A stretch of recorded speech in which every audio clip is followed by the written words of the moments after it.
Derdim bir ayrı yandırır, hayalım güldürür beni. Ben senin için darıxıram, darıxmaq öldürür beni.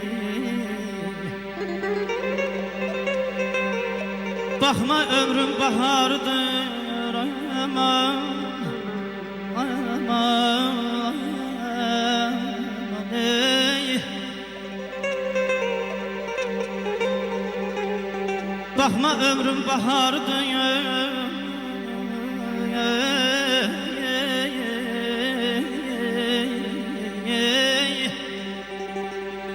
bakma ömrüm bahardır, dert sinemde kubardır. Sen öldürsen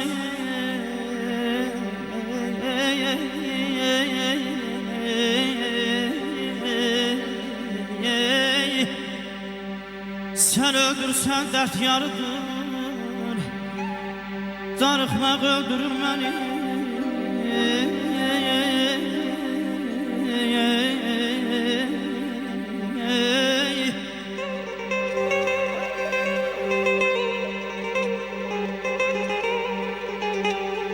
Ben ölərəm kös olmasam,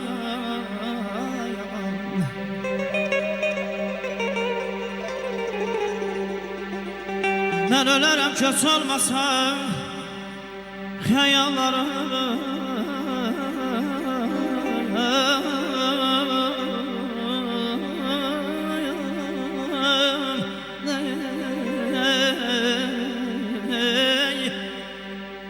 hayallarım hiç olmasa yuxuma gel,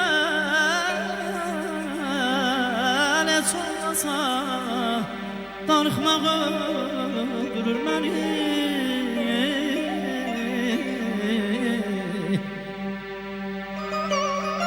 Gördüm bu görüşte könlüm sirdaşın, elinde üzük var, nazilip qaşın. Üzündən damla damla axan göz yaşı elə bil deyirdi, bağışla məni.